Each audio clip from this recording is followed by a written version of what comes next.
you may get one sheet of amoxiclav, some strepsils, and paracetamol. You have protection for the whole year by air winter.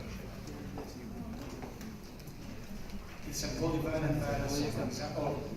If you calculate it in this way, in Kurdistan, each episode of upper respiratory tract infections may cost.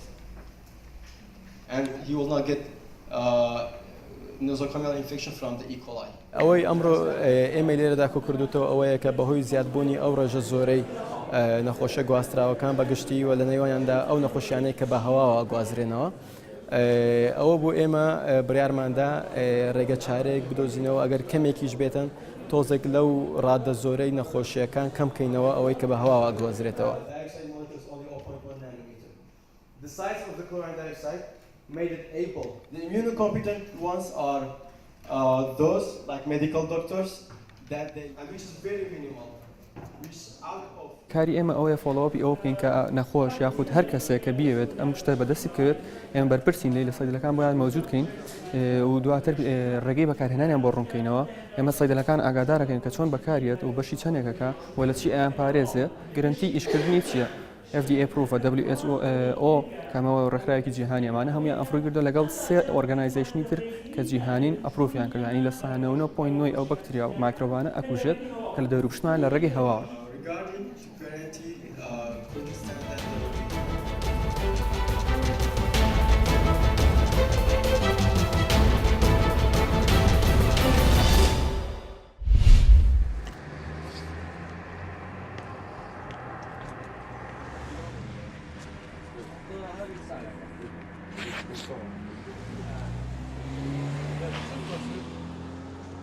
ام بیشین چانتل ولی هایی کردن فوتویت هاین لوکیشن دوشک دیوانیان بیشین گلکلو پلیت کاری دستی کردن یل ولی هاین بر همه ولی گلکو و ام بیشین ما یه دولت بیانی نه بس یه کردستان و با کردیه گر هر یه کرد چیت کن بوما اغلب یاوی یعنی تشی ما همی کردیه.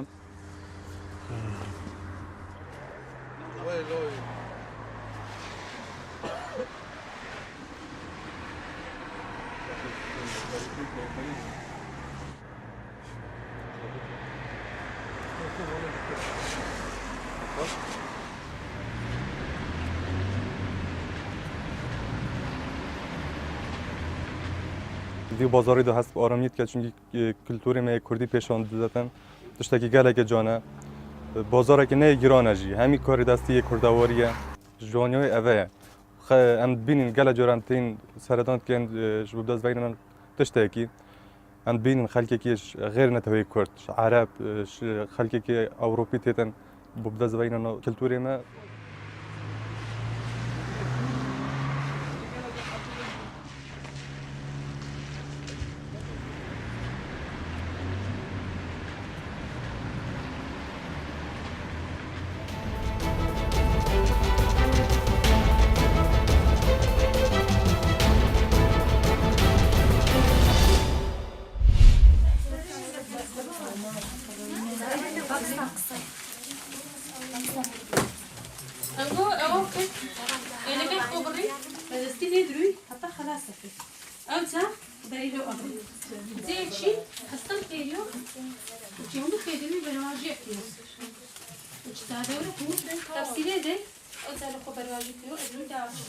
أو خلاكراتو إمش أو كتانة فيرا كم زت شكوردي أو مكسيا و بعض دبست روجك أكريتوا هم يحفتي كده سنابي كده إن شاء الله إستا عندك فير بنيا هول أدم زياتر فير يعني بكم زاد بسنو أكراس هي أو كردي قايشي هي وسادة هي هي أو ليدن كوريشتي ليدن أو ديكش مكسي إلقي هي صلته هي كوي هي أو أنا همو هتا كوي كش دوسين وعي هي.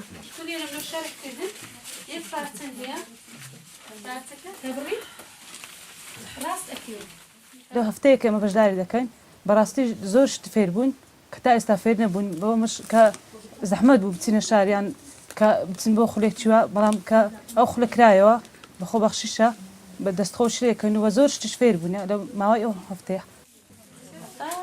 خلاص أوزان أوي السيدة أو بريك في شيء بريك ندور يا الصدق